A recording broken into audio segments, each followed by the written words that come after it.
Get ready to hear the truth about America on a show that's not immune to the facts with your host, Dan Bongino.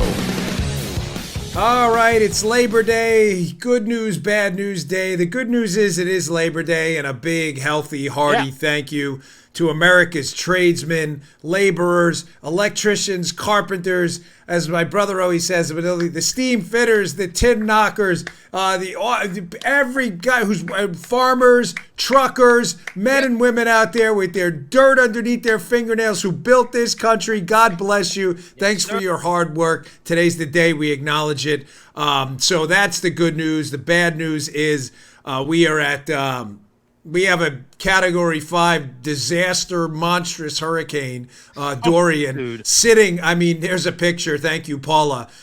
In case you want to know where I am, folks, if you look at that big hole in the middle of the state in the south, that Lake Okeechobee, we are at the northern portion of that, and the hurricane is about, right now, 100 miles offshore. Now, we're hoping it takes that northern course. We will be here for you tomorrow. I'm here for you today. It's a live-to-tape show recorded on Monday. We didn't record this over the weekend. We may record some snippets of tomorrow's show tonight, but I will be here for you. You matter a lot to me. I'll give you an update on the hurricane, just so you know. It's windy down here. It's not bad yet, but we're expecting some hurricane force winds tonight. Let's please pray this thing hooks north, and pray again it hooks north and goes out to sea. I don't want to be spared at the expense of North Carolina and someone else. Go out to sea and disappear. Welcome to the Dan Bongino Show. Producer Joe, how are you today? Dude, I'm doing good, but I'm not on hurricane watch. Yeah, well, you could be in Maryland, as we talked about before the show, and I'm hoping, like I said, this thing hooks north and go out to sea and dissipate. So we got that to talk about. I got some really troubling video from Beto O'Rourke. I got a story about the U.S. dollar and a big update on the Mike Flynn case, which has really turned around dramatically. We'll see where that happens. All right, today's show brought to you by our buddies at Vinci Ro Watches. Ladies and gentlemen, I can't say enough about these watches. Look at this one. Here's their rose gold. This is a beauty. Love this one. That's producer Joe's. This one is mine, the Rogue. This one's a beauty too. And they just sent me the Altitude. Check that baby out. Now that is a watch right there. Blue face, leather band. Sharp, man. Thank you. It is sharp. You're darn right. Everybody was staring at it when I was out this weekend. Vinci Ro's had a sale going on. It's the biggest sale of the year. The more you shop, the more you save. You could literally save hundreds. This only happens once a year. Everything on the site is on sale. No exclusions. Even the all-new collection. This Altitude, I'm telling you right now, guaranteed you will get compliments on this watch. And people will think you paid $5,000-$10,000 for it. You won't. Nowhere close. Vinci Ro just dropped 2 new collections and a line of men's wallets, all on sale. Products sell out quickly on this Vinci Ro site. They sell out. Do not wait. These are beautiful watches. When it comes to watches, it's the best bang for your buck you'll ever have the chance to get. You will never see watches of this caliber on sale. You can't pass up a deal this good. Vinci Ro's hit the 5-year milestone. They have over 17,000 5-star reviews, so you know that they're doing something right. If you've ever been wanting to check this brand out, there's never been a better time to shop. The watches are incredible. They offer free shipping worldwide. They're customer focused. There's no excuse, ladies and gentlemen. They have collections for men and women. Paula, you have your picture? Where's your picture? We need Paula's picture up there. She's got a beautiful watch, too. Took her out for her anniversary this week, and the restaurant was empty. Treat now, shop forget. Folks, just check this out. I can't ask you anymore. Look at that watch. That is that's the nicest looking watch. The weight to these things. I'm telling you right now, if you're paying $10,000 for some fancy name watch, you're wasting your money. You could get a watch that looks better for a fraction of that price at VinciRoWatches.com. That's Vinci Ro, VINCERO Watches.com. Use promo code Bongino to get 15% off. All right, let's get to the show. All right, we had again, it's just been a bad news weekend, so we will have a show for you tomorrow. It may just be audio, but either way, it'll be on the YouTube regardless. It'll be, but we're going to try and do our best to get you this product out. It may be a trimmed down version of the show. We'll give you an update on what happened overnight. Ladies and gentlemen, we had another tragedy in Odessa. Some lunatic shooting up the town, stealing a mail truck, driving around. There was a 17-month-old child that was injured. I mean, just a savage attack in Odessa. You see some of the reports this weekend, but it's just a couple things acknowledging law enforcement. This is an AP report. Police say they have no explanation yet for Texas shooting frenzy. The cops This started as a traffic stop, and I just can't express to you enough how dangerous this job, policing, is, and the bravery of the men and women who put their butts on the line every day. This started as a traffic stop, and think about what makes a traffic stop and the impending thing that happened afterwards. After the traffic stop, this guy went and shot up the town. When you go to a traffic stop and you're a cop, it's outside of serving a warrant, it's probably the most dangerous thing you do, and think about why. When you're approaching that vehicle, it is entirely unknown what's inside.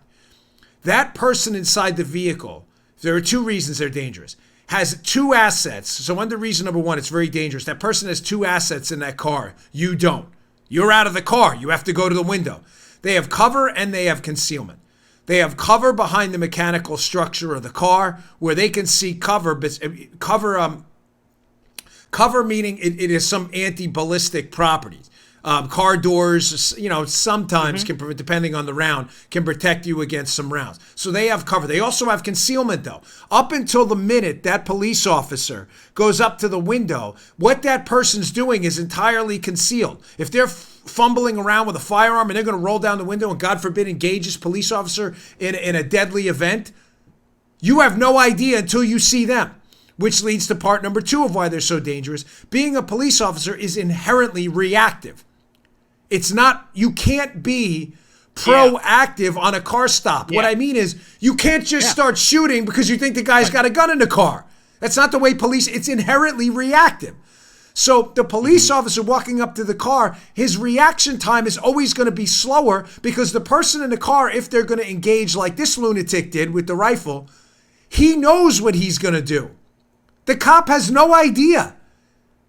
So your reaction time is always going to be slower. It's very simple. If I know I'm going to punch you in the face with my right fist, I know what's going to happen. If I tell you that, you can react. You can be like, okay, I'll duck it. If I don't, and I surprise you and you thought a left was coming and it's a right, you're going to walk right into the punch. Car stops are very dangerous. So again, I just want to send my thoughts and the highest possible accolades to police officers out there every day who really walk into these situations with abandon for their own lives and secure the lives of others. God bless you, especially on this Labor Day. That's your labor too. Your labor is putting your butts on the line for others. And they stopped this guy in a parking lot of a Synergy movie theater in Odessa, knowing full well this guy had just engaged with a deadly with deadly force other people out there. God bless you. Deserve every ounce of praise you get. You do an amazing, amazing job. Now, having said that, of course, ladies and gentlemen, sadly, and it gives me absolutely no pleasure in saying this, just moments after this deadly incident, of course, we have political left-wing lunatic hacks with no desire whatsoever to solve this problem. Doing what, Joe? Jumping right on the politics bandwagon. Sure. I was thinking about putting together a rogues gallery of Twitter. I mean, it was just in the insanity on the left. Again, we get you guys are all murderers. Keep in mind, you, I, and the legal gun owners of America who are just looking to protect our families. We're not Johnny Rambo. These are tools. We use them to protect ourselves and our family. God forbid we ever have to use them one day, and we all hope and pray we don't have to. We did nothing wrong, as usual. We're just looking to protect ourselves against maniacs like this. And Twitter was just a cesspool of stupid. Now, I encourage you strongly, ladies and gentlemen, to not underestimate these people. It's not a time to mess around, so I'm going to avoid it because it's been a very serious weekend. And everybody's under a lot of stress in my house. Paula's very stressed out over this hurricane. It could be very dangerous for us. And so this isn't like funny time. But civil liberties matter, ladies and gentlemen. And using these incidents to diminish and evaporate away your right, God-given right to defend yourself and your family is inexcusable. And I encourage you strongly to take these people at their word. What do I mean? Here's some audio video of Beto O'Rourke, who has... Again, a child of privilege, Beto, Robert Francis O'Rourke, that's his real name. So Beto is basically telling you, if elected, or put in a position of power to implement that Beto is taking your guns. Keep in mind, ladies and gentlemen, you did nothing wrong. You own a firearm to protect yourself against lunatics like this guy in Odessa. Yet here's Beto this weekend. Do not dismiss this stuff. Telling you exactly what he wants to do. Play the cut.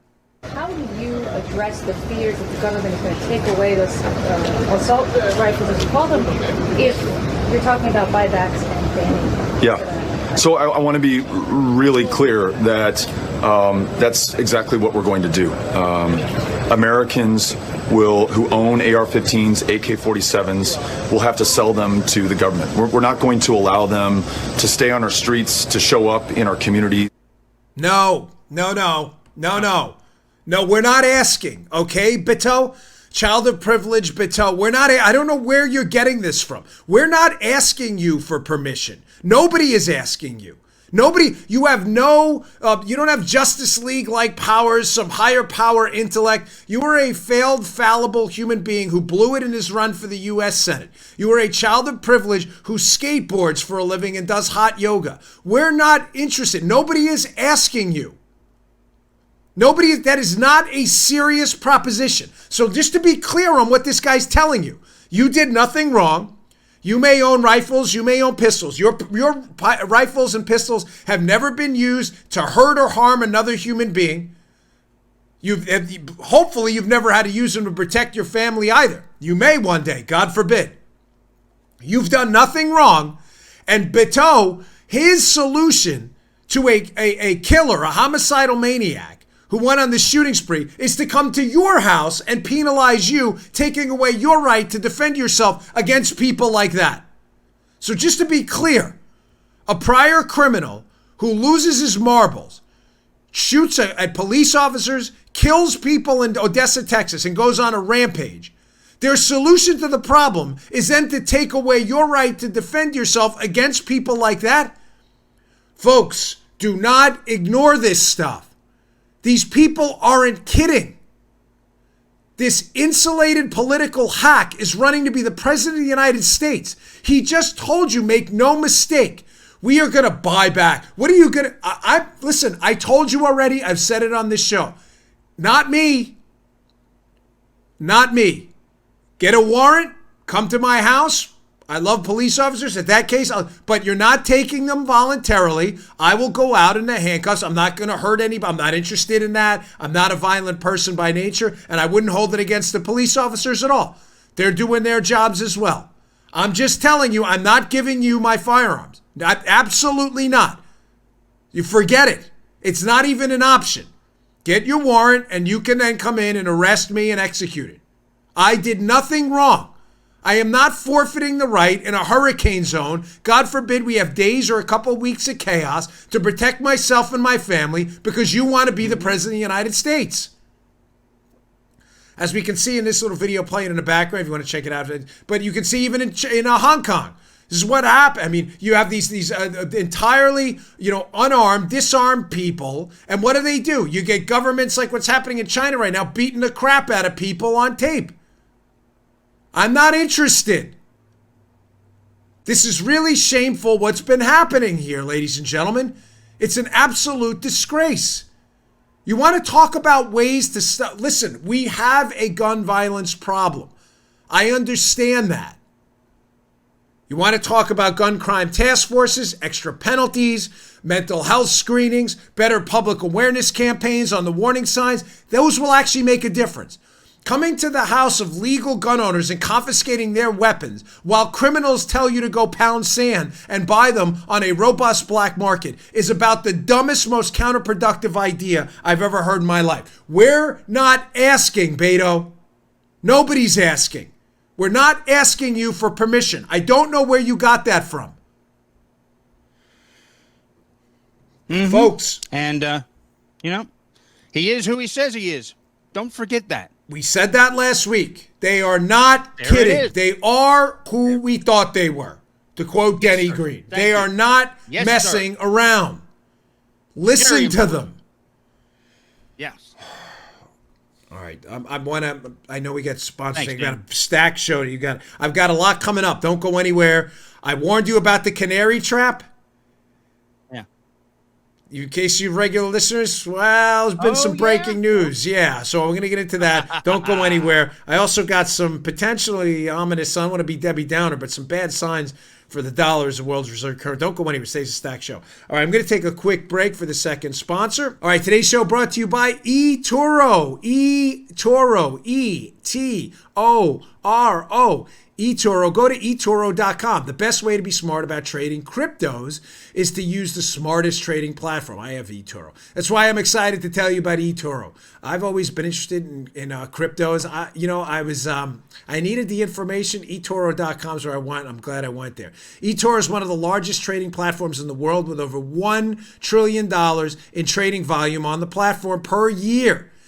U.S. customers can trade the most popular crypto assets with extraordinarily low and transparent fees. And if you're not ready to trade yet, practice building your portfolio with the eToro virtual trading feature. Best of all, you can connect with 11 million other eToro traders around the world to discuss trading, charts, and all things crypto. I got to be honest with you. I was not the most knowledgeable about cryptos. I got on eToro. It's very, very easy to use. Very easy. eToro.com. Highly recommended. Check it out. Create an account today at eToro.com. That's eToro.com.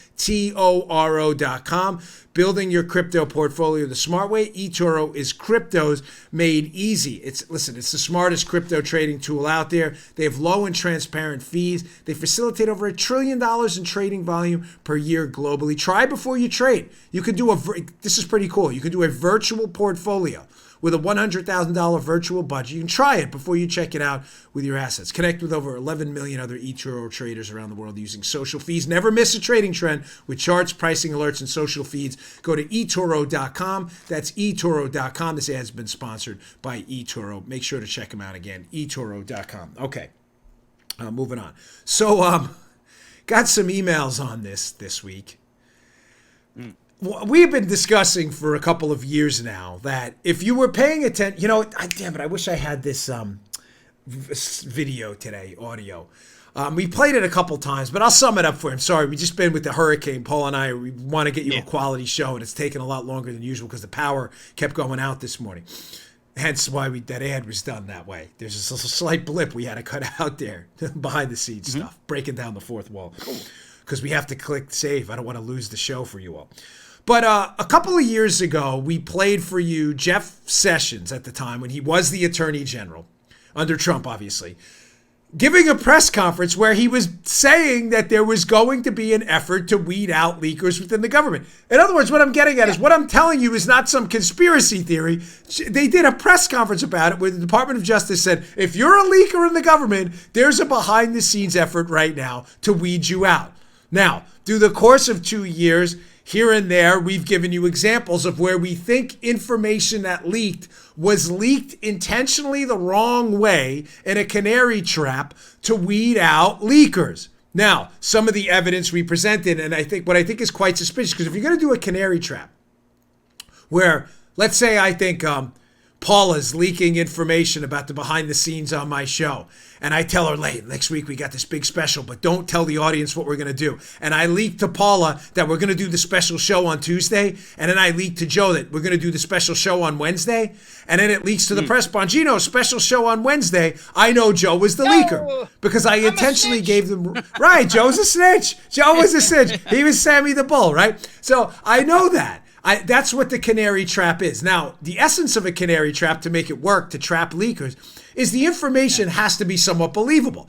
That I'm going to do a special show is Joe thinks it's real, so he's willing to leak it because he thinks it's real. If I said to Joe, we're going to leak next week that I've traveled to Jupiter, not the town, the planet, not Jupiter just south of me in Florida. I've been to the planet, and I'm telling you I've met the Jupiterians, and Joe would be like, okay, Dan's crazy. Like this, you know what would leak? Dan Bongino's crazy. That's what would leak, not that the Jupiter. So, right? The essence of a canary trap is the information has to be believable so that someone has an incentive to leak it and look like the in-the-know guy or in-the-know woman. I promise I'm going to tie this into a recent story, but I want to give you some examples of what I think happened before. Canary Trap piece number 1. We had the Don Trump Jr. was contacted by WikiLeaks with some code to access special information. Remember that story? Yep. What was the problem with the story? It was false. The date they leaked about when WikiLeaks tried to reach out to Don Jr., he didn't respond, was after the info was already public. But the date that leaked was before. I know it's a little tough to follow, but think about it. If I leak to Joe a code to access cryptic emails, and nobody has those emails, and I leak it the day before it goes in the media, Joe has access to sensitive info. If the information leaks and a week later I give Joe the code to information he can read on USA Today, there's nothing there. There's no there. That's what happened. Somebody leaked to the media. Don Jr. got it, I believe, on November 11th. But the date was wrong. It was before the WikiLeaks. I think the date was wrong intentionally because they were trying to weed out in a canary trap who gave them that. Second story was the Mike Flynn story. And I'll get to Flynn, and there's some big breaking news on that too. Sidney Powell's been just smoking out the Spygate colluders on this thing. Mike Flynn, the leak on Flynn. Remember Joy Behar on The View going, oh, Mike Flynn, they got busted. Yeah. The leak on that I think was a trap, was that Mike Flynn was asked to contact the Russians on behalf of the Trump campaign. Now, Mike Flynn was asked to reach out to the Russians, but not on behalf of the Trump campaign. Big difference. Yep. He was asked to reach out to the Russians when Trump was the president-elect as part of his incoming duties as the National Security Advisor. In other words, he was doing his job. And the media ran with the story because there was an element of truth, just like the element of truth was there with the WikiLeaks story. They did try to reach out to Don Jr. He didn't respond back. The element of truth in this was Flynn was asked to contact the Russians as part of his job, not as part of his job. You almost got to say it sarcastically because these liberals are so dopey sometimes. They fall for every trick in the book. I believe it was a canary trap. So last week, what do we have? We had a whole bunch of stories break that were false again. A whole bunch of Donald Trump fake news. Donald Trump's, we had co-signers on the loans. They're Russian oligarchs co-signing Donald Trump's business loans at Deutsche Bank. False. The verdict is in. False. The ruling on the field. No. The play does not stand. It was false. It was, again, I believe, another canary trap. Now, I'm not suggesting these stories are related, but I think we may have had a victim of another canary trap. Look at this Axios story about Madeleine Westerhout. Trump personal assistant, Madeleine Westerhout, abruptly resigns. She sat right outside the Oval Office, in an office I'm familiar with from my prior line of work. I met Madeleine. I don't know her personally. I'm not here to bash her or anything else, but apparently Miss Westerhout, according to the media reports, was releasing information about the president and his family that somehow got back to Phil Rucker, I think it was, the Washington Post, who leaked. And by the way, don't ever talk to the media, folks. I'm just telling you. Not that what she did was right, but she supposedly had an off-the-record conversation, which this guy then made on the record by himself. And again, I'm not suggesting she's right. Please don't at all. I'm just telling you, just don't talk to the media. Paul, yes. I'm not lying, right? Like, we have a general policy. We just don't talk to them. Unless it's like such a horrible thing. Like, someone called me once about this lunatic guy that they want to, and I'm like, no, don't do it. You're going to create a dangerous situation. I just don't talk to them because you can't trust them at all. But I got that email a lot this weekend from people saying, do you think this was part of the canary trap? Could be. I believe the information that was leaked to her may have been total BS in an effort to see where it went. And the information was supposedly, Donald Trump doesn't want to be photographed with his daughter, Tiffany. Folks, listen, I know the president. We're not best buddies. Well, I don't want to we're not drinking buddies or golf buddies, but I spent enough time around him that I can tell you with 100% certainty, 100%. I'm not even going to say how I know it, that story is complete poppycock. It's made up. It's total fake news. And I'm not so sure that wasn't leaked to her to get her to say it to canary trap her out. So I'm just throwing that out there, folks. Be careful. If you're a leaker on the inside, you are going to get caught eventually. They're not. Sometimes what you think you have is not what you really have. And really, shame on the Washington Post. Don't talk to these people ever. You're making a huge, huge mistake talking to these people if you're like some insider who thinks they've got the inside baseball. All right, I'm going to take another quick break for the sponsor, the last sponsor today. I'm going to fire through on this Flynn stuff, and I got to debunk some liberal fake news. They're trying to make you to believe the liberals want you to believe that the world is ending, that there's the farm production's finished, Joe, food production, we're dust bowl conditions all around the world. I got to debunk that too on a Monday. So let's take a quick break for this sponsor. All right, ladies and gentlemen, DraftKings. It's time to celebrate. Football, I know many of you are big football fans, is finally back, and DraftKings is the leader in one-day fantasy football. They had huge Week 1 contests coming up. The first one starts this Thursday night when Chicago and Green Bay kick off the season in a single-game showdown with $2.5 million in total prizes up for grabs. I know a lot of you like fantasy football. DraftKings for you. Draft your single-game showdown lineup and feel the sweat like never before. It's simple. Just draft 6 players from the season opener, stay under the salary cap, see how your team stacks up against the competition. Plus, new users who sign up today on DraftKings using code Bongino will receive a free shot at the $1 million top prize. Nothing adds to the sweat of watching the game quite like having a shot at $1 million payday. Get in on the season opener action. Download the DraftKings apps now. The DraftKings app now, and use code Bongino. For a limited time, both new and existing users can get a deposit bonus up to $500. And new users don't miss this extra special Week 1 bonus. Enter my code Bongino to get a free shot at $1 million with your first deposit. That's code Bongino only at DraftKings. Make it rain. Minimum $5 deposit required. Deposit bonus requires a 25 times playthrough. Eligibility restrictions apply. See DraftKings.com for details. Go download the app. DraftKings. Don't forget it. Use promo code Bongino. Go check that out. Okay. So, this one. This Flynn case, man. This Mike Flynn case has taken more turns. So, let me just give you a bottom line up front. Sidney Powell, as Mike Flynn, former National Security Advisor, referenced before, is his new lawyer. And she is just, she's just been great. She's been a beast. And I mean that in a laudatory way. She's just been incredible. So Flynn, Powell, on behalf of Flynn, just filed a motion in court. I want to put this up, the court motion first, so you know what's going on. This is her August 30th motion against court. Flynn, as you know, was being prosecuted for false statements to federal agents. She is in her court file. I'm going to read to you the second portion of this. She says, she's talking about the government prosecution. I'm going to read it and I'm going to explain to you what this means and why this is so devastating. She's talking about the prosecution, the government, affirmatively suppressed evidence, in other words, hiding Brady material, that destroyed the credibility of their primary witness, impugned their entire case against Mike Flynn, while at the same time putting excruciating pressure on him to enter his guilty plea and manipulating or controlling the press to their advantage to extort that plea. They continued to hide that exculpatory information for months in direct contravention of this court's order, and they continue to suppress exculpatory information to this day. Oh, boy. Oh, not good. This is bad. Yeah. Ladies and gentlemen, this is one of my beefs with journalists, especially journalists who are really activists and not journalists, who cover cases like this in Spygate, have never been on the inside and really don't understand the mechanics of what this means. Having been a former federal agent, I have seen this, and prosecutors like Andy McCarthy have written about this. Folks, this is devastating. She's talking about Brady material. In other words, Flynn's lawyer is saying the government who prosecuted Flynn has information indicating he could be innocent. They failed to disclose. That may sound like a small thing. Trust me, it's not.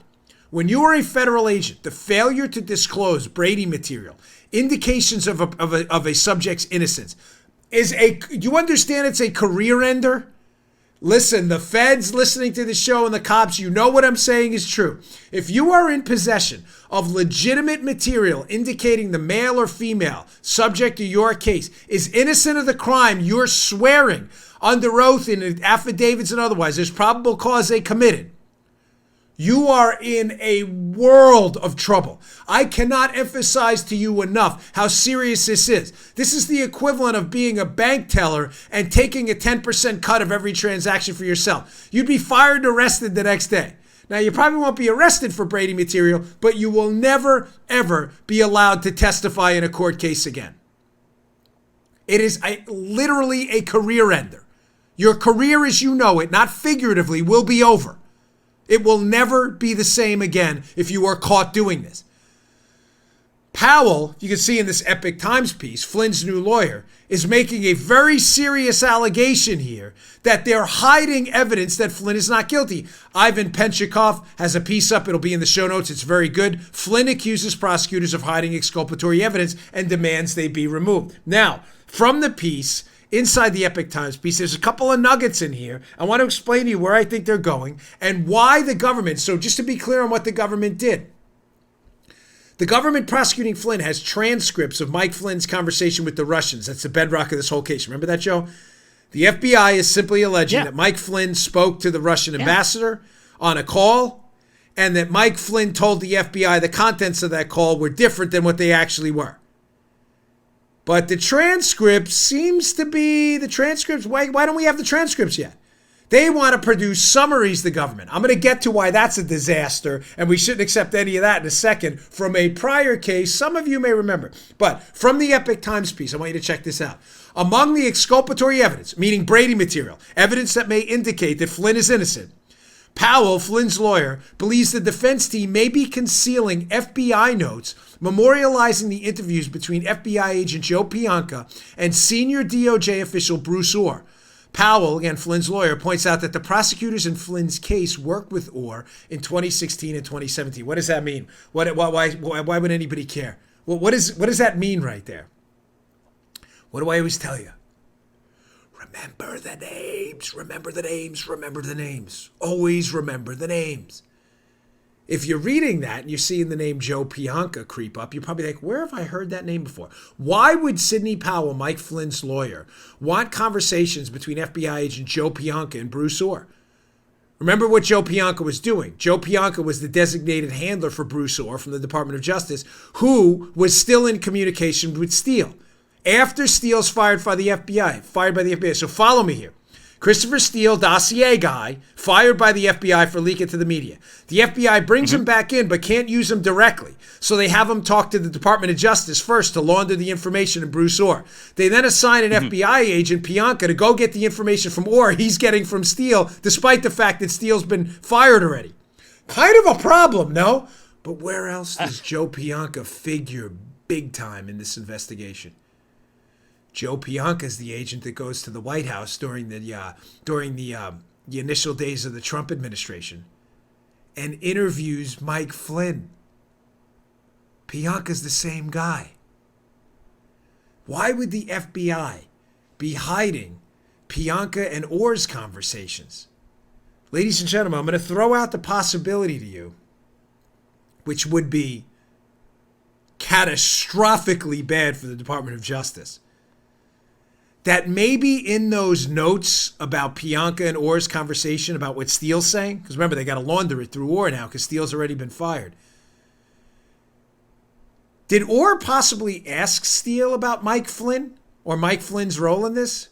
And did Steele, who they're claiming is a reputable source, even though he's been fired, so reputable they're still using him, even though his information's been discredited, do you think it's possible Steele may have debunked the entire theory? He may have said, Flynn's story. Folks, God forbid something like that's in there. You see where I'm going with this, right? You can't have it on one hand that Steele's your credible source for the dossier you're swearing's true. And then on the other hand, Steele gives information about Flynn or something that indicates Flynn may be innocent, and you leave that out. Do you understand why in law enforcement, how unethical this is and immoral? If I'm investigating my neighbor for a drug deal and I'm a cop, and I find out from the other neighbor that it's all a big setup and my neighbor's innocent, and then I don't disclose that, ladies and gentlemen, that's a huge deal. Now, You may say, well, they gave them summaries of these things, and even though we don't have the notes of Pianka and Orr, and we don't have the transcripts directly of Flynn's conversation with the Russians that the government's alleging they're lying about, the summaries are good enough. Are they? Wrong. Remember this Washington Times piece by Rowan Scarborough? We just covered this. What is it, 2-3 weeks ago? No, 2 weeks ago, August 14th. Exclusive, Rowan Scarborough. Probe clears pro-Trump Pentagon analysts. Report withheld from defense team. Oh, really?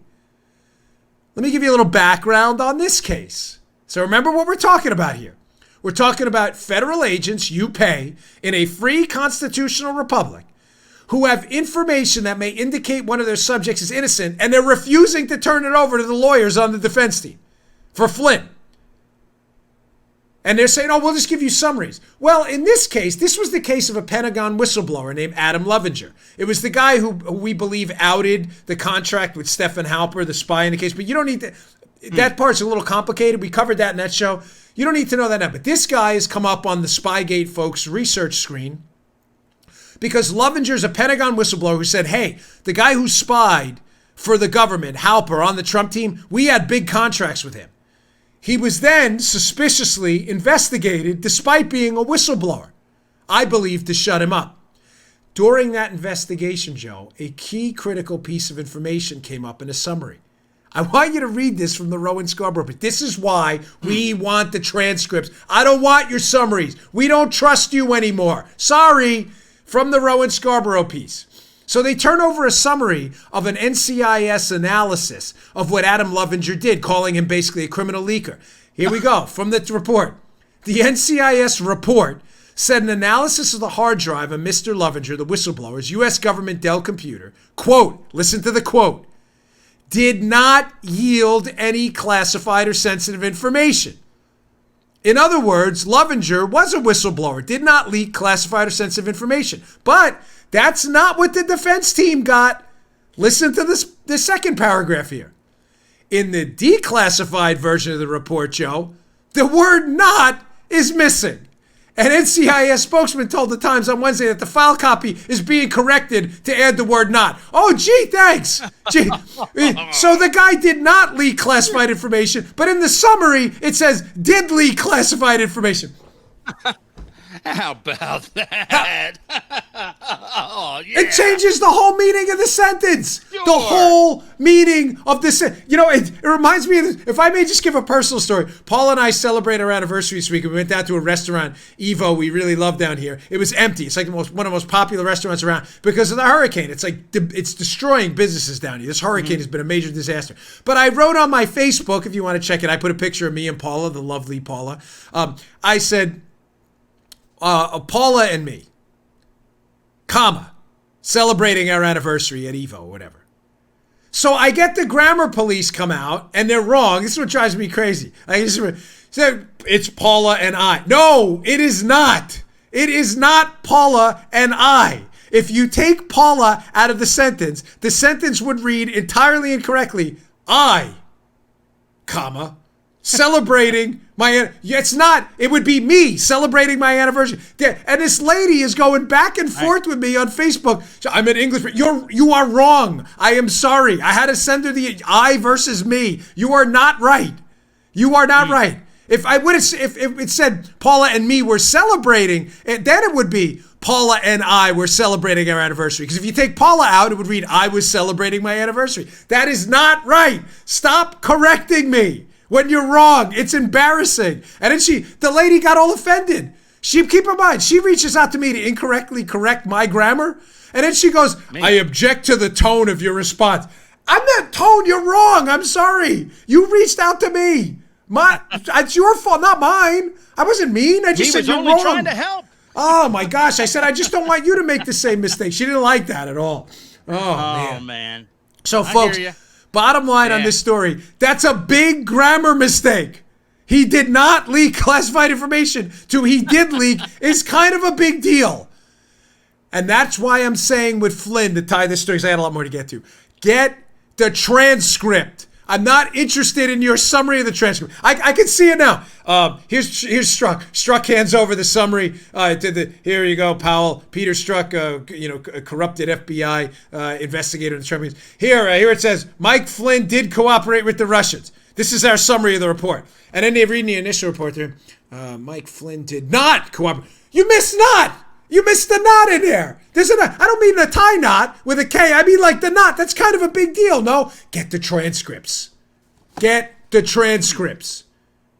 It's not like this hasn't happened just 2 weeks ago with a different case. Lovinger.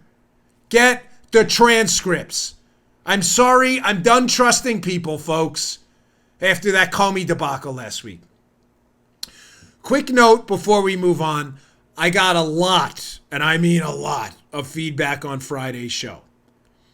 It was not a lecture, folks. I don't lecture my own audience. You are a lot smarter, many of you, than I am.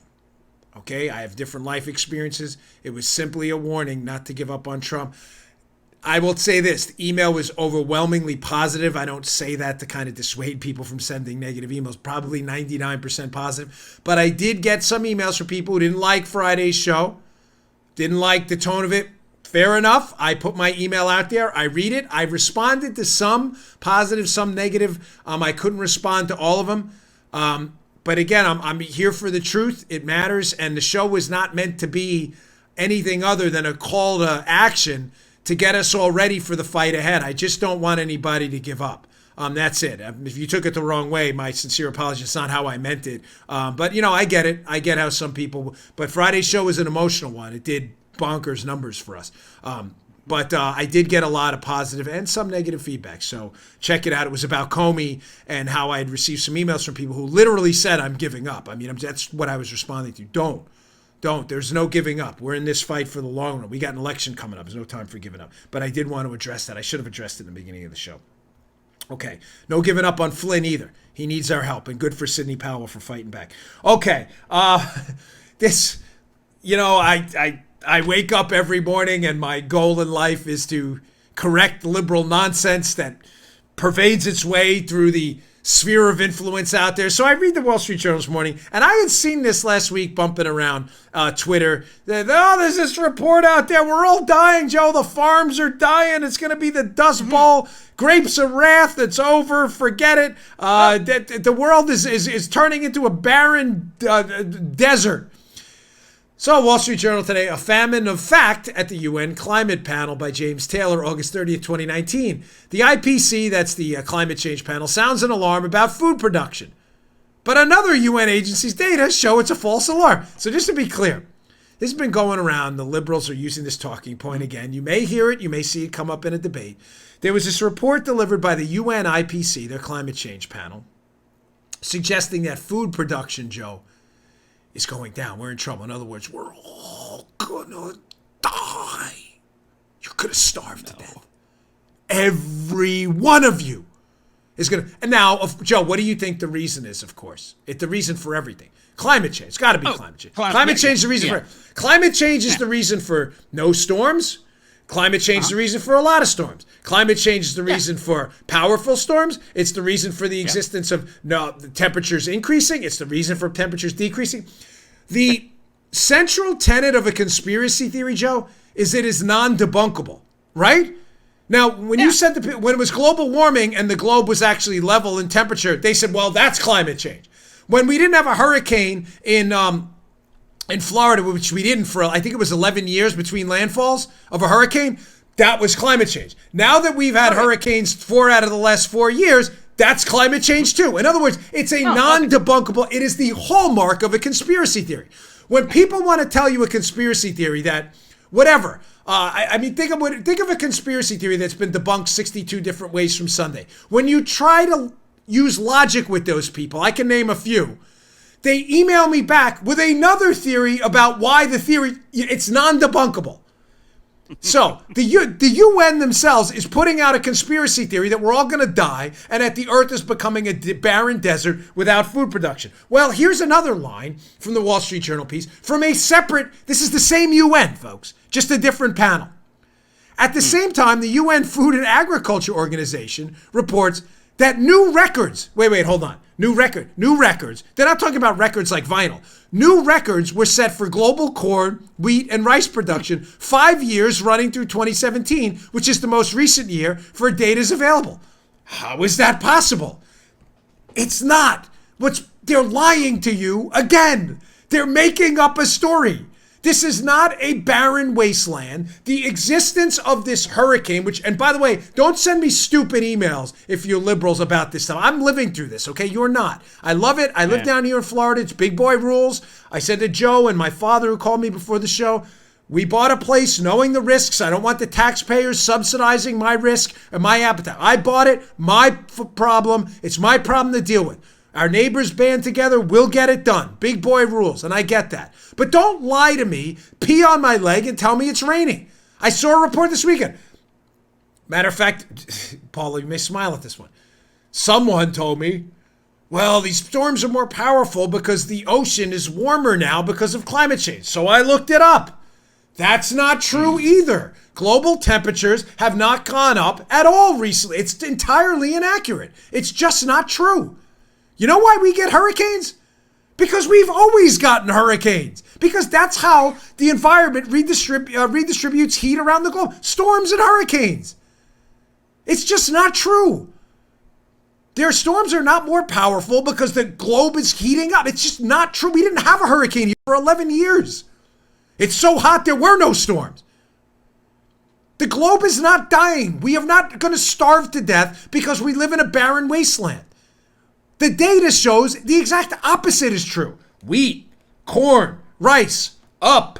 As I said, everything in the screen is backwards.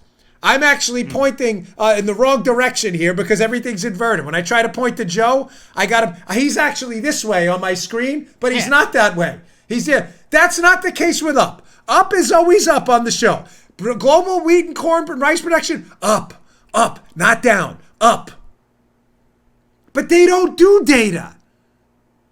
So when your friends tell you the hurricanes are worse because the ocean waters are hotter, that is not what the data said. You just made that up. That's not true. And secondly, we're all going to starve. We're turning into a barren wasteland due to climate change. That is not true either.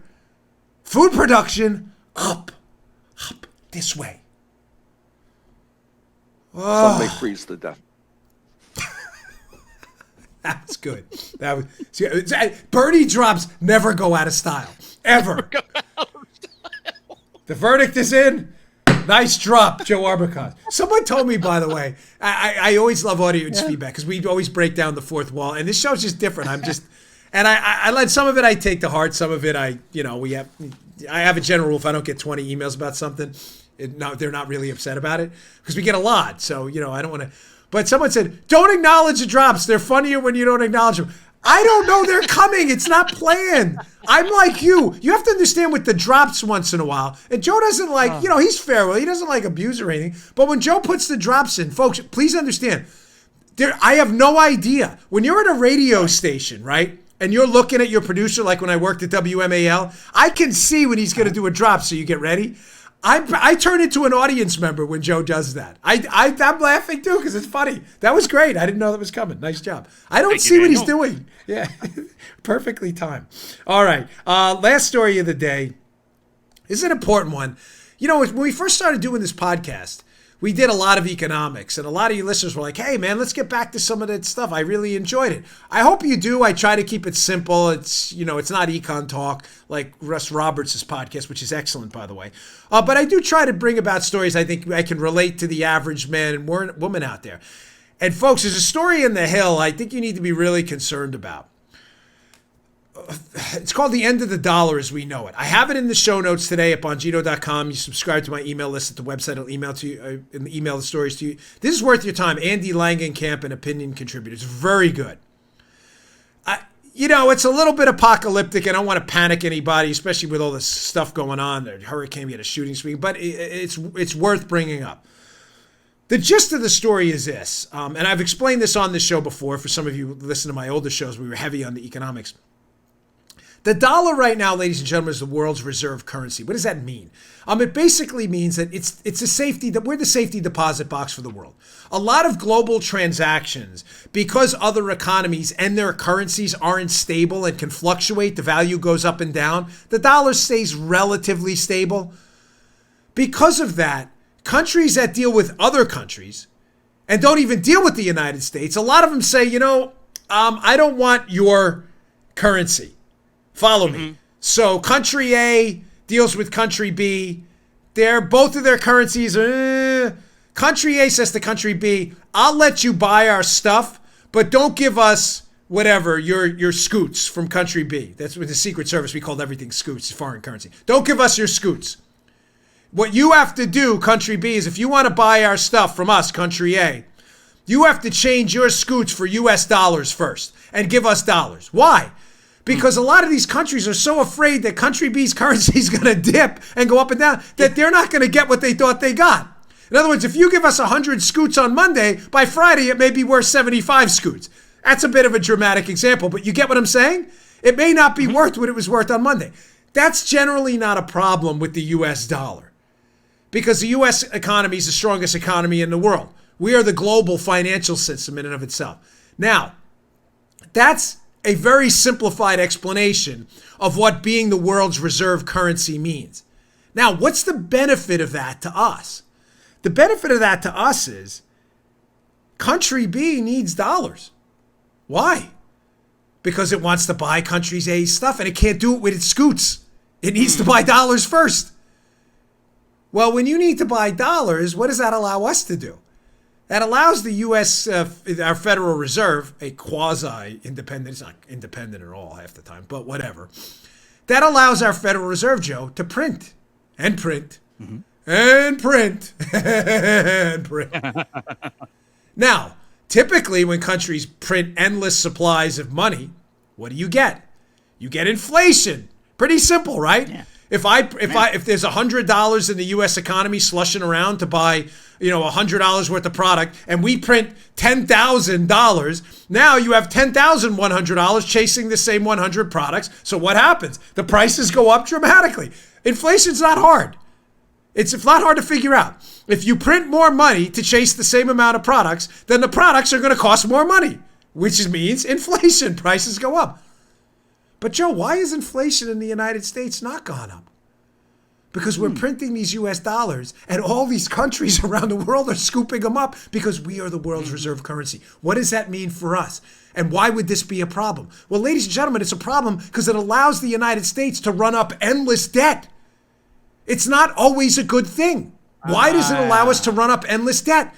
Because countries that print endless amounts of their own money and have interest rates go through the roof because of inflation, because money starts to cost more, capital starts to cost more, prices go up, interest rates go up. And all of a sudden, these countries are like, hey, we better stop printing money. We're going to have to pay off these countries that are borrowing our currency at 20, 30%. Again, dramatizing the interest rate, but you get the point. Hold the presses. Yeah. Interest rates are going through the roof. That has not happened here, because these countries are scooping it up, which allows the U.S. government endless amounts of debt. Now, you may say, well, that's a good thing. We're getting basically interest-free loans. Folks, when you're responsible with your money, it is a good thing. That's not what we're doing now. We're running up endless amounts of debt. And if that reserve currency status collapses, and that demand for U.S. dollars from country A and country B that they have to trade their scoots out for to do business, if that demand evaporates, those U.S. dollars, they're not going to get burned. They're going to come back here, and you are going to see inflation like you've never seen and interest rates through the roof. Now, and I want to tie this to a separate story. All right, yeah. Another story I saw at Yahoo Finance. Check this one out. Showing you I'm not wrong. Yahoo Finance, again, in the show notes. August 31st, 2019, by Vincent Gidice, or Gidice. I'm Italian, I should know. And Wei Lu. America's wealth hinges on its ability to borrow big, or else. Yes, Yahoo Finance is right. I want you to look at the first piece of this. I'm going to connect these stories and say this is a big deal if they stop using our money. The first part of the Yahoo Finance piece. The nation's health, talking about the U.S., as measured by GDP per capita, would plunge into negative territory without its dependence on borrowed money, according to data compiled by Bloomberg. Listen to this. This should trouble all of you. How much debt we're in. In fact, the U.S. would fall to the bottom of a ranking of 114 economies measured as GDP, growth per person. Only Italy, Greece, and Japan would fare worse than us. That's a seismic shift from America's comfortable number 5 spot on a list based on conventional measures. What does that mean? Folks, this dollar as the reserve currency enabling us to print endless amounts of money has also enabled us to borrow at low interest rates. If we factor in the amount of money we owe and the borrowing we've done into our wealth per person, what we're all worth, it's negative. Do you understand? We go from the number 5 wealthiest per person country in the world to the bottom. Now, that doesn't, of course, measure our accumulated wealth. I mean, we have there's other things here, and that's a relatively simplistic measure. But it should be a warning. Check out the second part of this. Now comes the tie-in.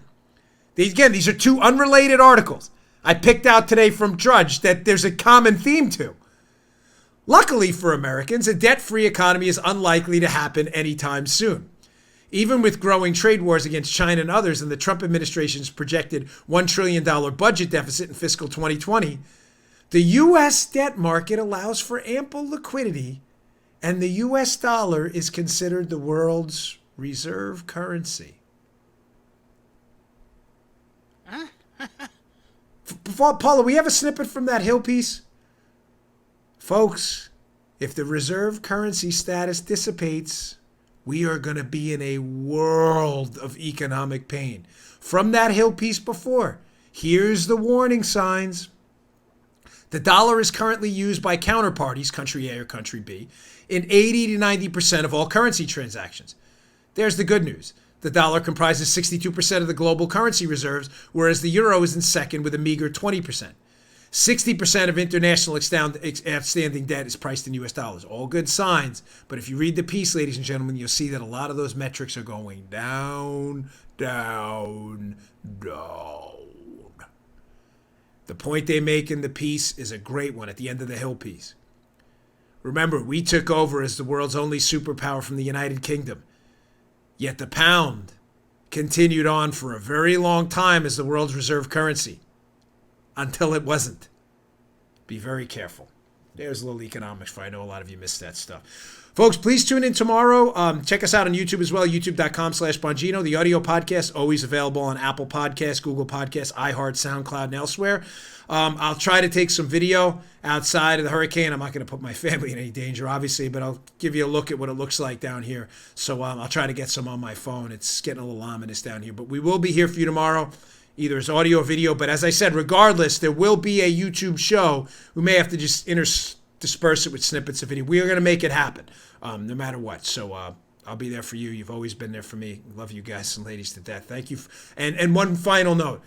Thank you. I mean, seriously, thank you to all the wonderful emails, Facebook, tweets, Instagram messages, wishing me and Paula well.